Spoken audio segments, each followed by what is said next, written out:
Well, Jesus, here we go again then, another one of VenomfangX's classics. I love the start. Did anybody else pick up on it? Did you pick up on it? We are making a video, he says. Shows like grandiose pretensions there. Maybe somebody needs to give him a nudge and point out that unless he is the reigning British monarch, he should be saying, I am making a video. I am assuming that he hasn't actually got a production team there with him. Or indeed anybody else with an ounce of intelligence, given the content. He jumps from one thing to another here. I'm not going to go through all this great disproof of evolution that involved looking at the Big Bang and jumping to one conclusion, unjustifiable conclusion after another. You could make a 30-minute video just sort of stopping his video every sign and saying, hang on a minute, hang on a minute, hang on a minute. I'm not going to bother with that. He says that God is untouchable and unseeable. That was the thing that I picked up, and he said that God was untouchable and unseeable and now exists outside of time and space. We know this isn't true for biblical literalists, because people like Abraham actually saw God manifested in human form. If you're untouchable and unseeable, then you're untouchable and unseeable. He doesn't say that he's untouchable and unseeable some of the time. He says he's untouchable and unseeable. He says he exists outside of time and space. If he exists outside of time and sorry about this, I've just had a couple of fillings. My side of my mouth is all numb.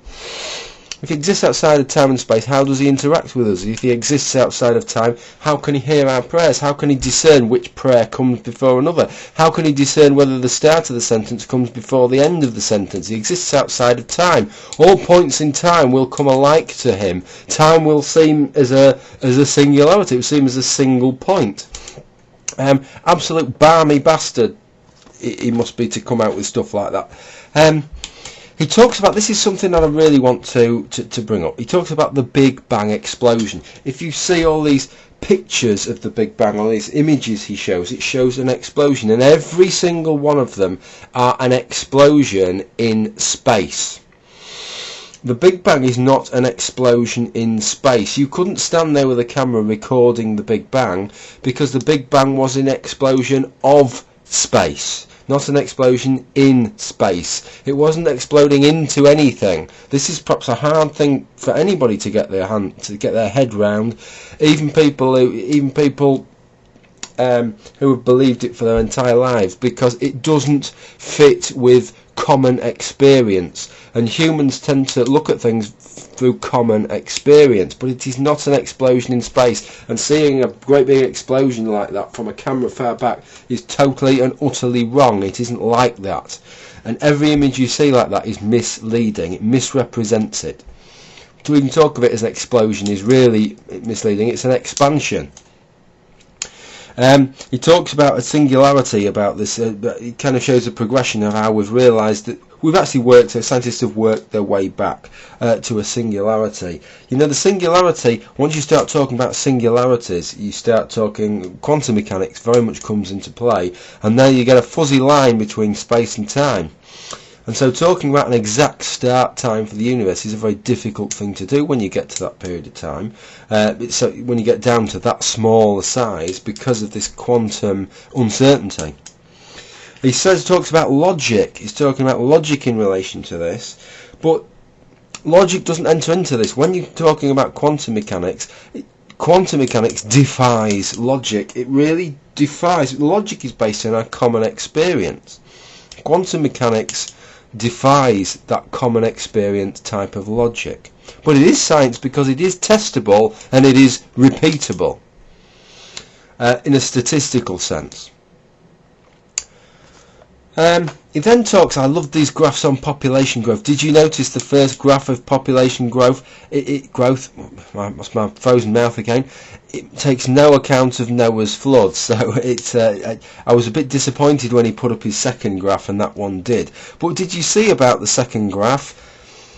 The curve didn't actually make any sense. It didn't fit in with what he was saying at all. The growth for the first, from sort of like 2,000 years, 3,000 years prior to Christ, all the way up to sort of 1800s, was a very gentle growth, and then this huge takeoff in population this sort of super exponential curve shooting up, it didn't actually prove anything, did it? I'd like to see what equation fits that line. Maybe he could furnish us with the equation that fits to that line, and then we can see if that would make any kind of sense in terms of statistical population sort of analyses.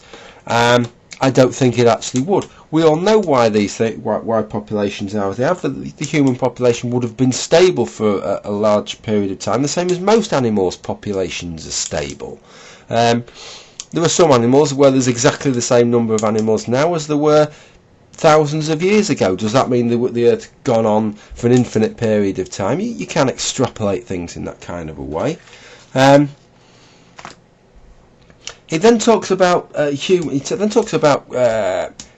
fact that we only have records of human beings going back 5,000 years. He says he's read it in a book or something, which obviously only read one book. What about all the other books that say something different? Well, he says it's for us to prove it, but we have cave paintings from in Europe going back 30,000 years. Are they not evidence? Well, he would say, well, you've got to prove they're 30,000 years. But then he's on a very different ground, isn't he? He isn't saying there isn't any evidence. He's just saying he disputes the evidence. His initial assertion was that there's no evidence. But it isn't that. He disputes the evidence that disagrees with him. So what he says is, we've got this continuum of evidence actually from well before 5,000 years, but I'm only going to believe the bit from 5,000 years ago, which is totally different to what he's actually expecting us to take on board.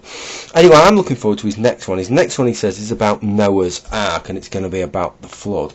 And this is going to be really interesting, and I'm sure there'll be some great comments. There won't be any great comments to his video, because nobody will be allowed to comment on it, of course, other than the suck-ups telling him what a great video he's done.